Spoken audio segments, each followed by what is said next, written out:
Now, the second change is this. We've had this policy where you can't store and cache any data for more than 24 hours.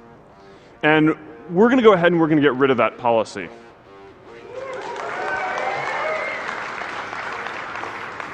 Facebook has been caught allowing the personal data of 50 million users. I'll say that again. 50 million users to be abused by a political data company named Cambridge Analytica. Christopher Wiley, who worked with a Cambridge University academic to obtain the data, told The Observer, "We exploited Facebook to harvest millions of people's profiles and built models to exploit what we knew about them and target their inner demons. That was the basis the entire company was built on." Back to the New York Times. The raw profiles contained enough information, including places of residence, that the company could match users to other records and build psychographic profiles. Only about 270,000 users, those who participated in the survey, had consented to having their data harvested. So the way this worked was, if you ever took a Facebook survey, and we've all seen these surveys, which Game of Thrones character are you, or what would your mutant power be in the Marvel universe, then your data was taken. But what's worse, how they went from 270,000 to over 50 million accounts, is that it didn't just take your data, but it also took the data of all the friends on your network. That's like a clown showing up at your door, doing a brief tap dance to make you laugh, and then not only stealing your silverware, but stealing the silverware of everybody in your neighborhood. And not only did Facebook enable this to happen, but once they found out that it did happen, they waited 2 years. They waited until the threat of publication before admitting to it. Again, back to The Observer. That, to me, was the most astonishing thing. They waited 2 years and did absolutely nothing to check that the data was deleted. All they asked me to do was tick a box on a form and post it back. It's horrific, and the only thing that's more horrific is that it isn't even unusual when it comes to big data companies. It's becoming all too desensitizingly normal. Here's just a brief list via TechCrunch of Facebook's transgressions over the last few years. Back in 2007, Facebook's Beacon project allowed partners to publish stories into your newsfeed about your browsing and shopping behaviors, and that exposed everything from surprise parties to engagements to extramarital affairs. Newsfeed items were ranked and prioritized based on engagement, and that meant that the most sensational and often the most fake items were the ones promoted most heavily by Facebook. Facebook also offered discounts to incentivize engaging advertising, which again translated into the promotion of the most sensational and often the most fake advertising. There was an attempt made to tamper with our emotions. In 2012, Facebook data science team members manipulated the number of emotionally positive or negative posts in the feeds of almost 700,000 users and then studied their subsequent status updates to see if their emotion was contagious. And of course, there was a developer access and developer abuse that we saw with Cambridge Analytica. Here's what Edward Snowden, famous or infamous for whistleblowing on the NSA surveillance programs, had to say about it. Businesses that make money collecting and selling the detailed records of private lives were once plainly referred to as surveillance companies. Their rebranding as social media is the most successful deception since the Department of War became the Department of Defense. Facebook makes their money by exploiting and selling detailed information about the private lives of millions of people, far beyond the scant details you voluntarily post. They are not victims, they are accomplices. And I think part of what he's referring to here is the information that's become available over recent months about Facebook having deals with data brokers that collect your information when you buy things at stores, when you go out, when you do real world activities, when you pay for things with loyalty cards and credit cards, and tying all of that back to Facebook, not just to further increase the information they know about Facebook users, but to essentially create dark profiles of people who don't even use Facebook. And that's why I try as much as possible to never post or share anything personal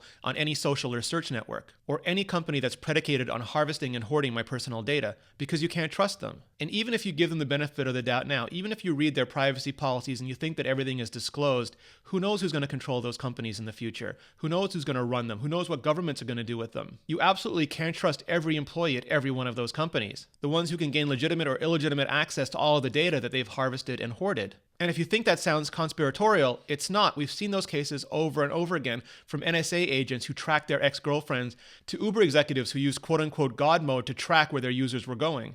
The only way you can trust a company with your data is if they don't have it, or if they encrypt it end-to-end in a way that they can't even see it. When we design a new service, we try not to collect data. So we're not reading your email. We're not reading your iMessage. Our business is not based on having information about you.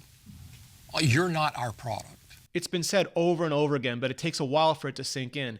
The cloud is really just other people's computers. If you're giving up your data in exchange for free mail or contacts or calendars or documents or photographs or any other service, what you're really doing is taking your hard drive unencrypted and mailing it to those companies. All of your personal private information, all of your friends, all of your connections, all of your activities to do with what they will. Because there really is no such thing as free. No company is giving you services out of the goodness of their heart.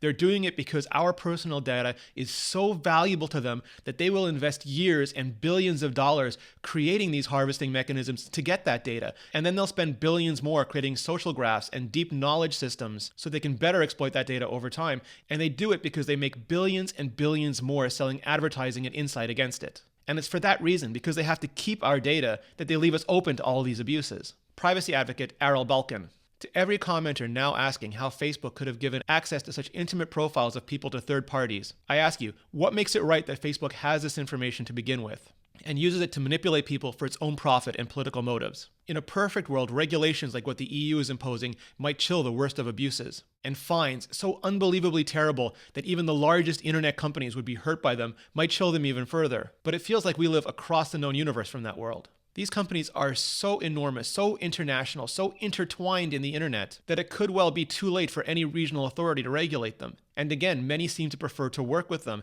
They want access to the very information that we do not want Facebook to have. Strange game. The only winning move is not to play. The only thing we can do to protect ourselves, the only way we can prevent ourselves from being exploited, the only way we can hurt them and stop them from hurting us is not to play and stop giving them our data. It's not really a workable solution. Your friends, families, and colleagues who still use their services will still channel a lot of your data into them. Every credit card and loyalty card and email address you give in the real world will still be funneled back to them.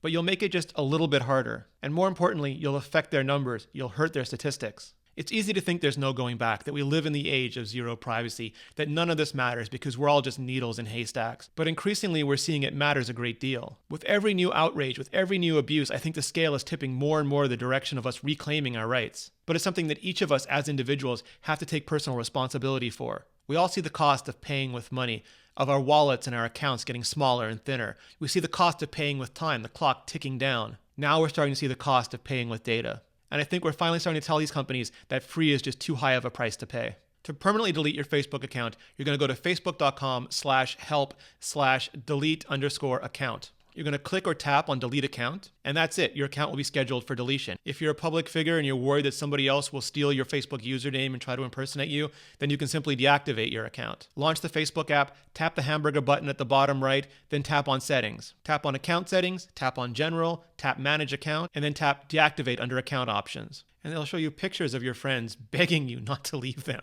If for some reason you have to keep your Facebook account active, for example, you administer pages for a company or institution, then what you can do is minimize your footprint. Go in and delete every bit of personal data possible. And then if you want to prevent any app or any service from ever tying into Facebook, go into platforms, hit edit, and turn off platform. If there's some apps you just have to keep running, for example, for your job, go through the app list and tap on remove for every app you possibly can. If you want to opt out of data sharing, which are those real-world aggregation companies sharing all your purchases and activities with Facebook from the real world, that's a little bit more complicated. There's a range of companies and the process is different for each one, but I'll include a link in the description below on just how to do it. And once you've done all that, the best thing I can recommend, the thing that'll stop you relapsing, is getting back in touch with your real world friends. At least that's what I'm doing. And to remind myself that not everything is dark and bleak in the world, I'm going to do something fun and happy. Namely, I'm going to have a cocktail party. Now, I am not equipped to do this on my own, but luckily I have Shaker and Spoon, which is a monthly cocktail subscription box that delivers craft cocktail experiences to your home. I'm ordering it right now, live, with all of you. They give you everything you need. All the ingredients, even the hard to find ones, and they have easy to follow instructions and even videos for you to watch. All you need is to bring your own bottle, and I am literally smiling just talking about it right now. And when you go to shakerspoon.com/vector and check it out, I think the idea is going to appeal to you as much as it does to me. If you like this video, please hit the button, please subscribe, please tell your friends about Vector, and thank you so much for watching. I'm going to hang up this phone, and then I'm going to show these people what you don't want them to see. I'm going to show them a world without you. Where we go from there is a choice I leave to you.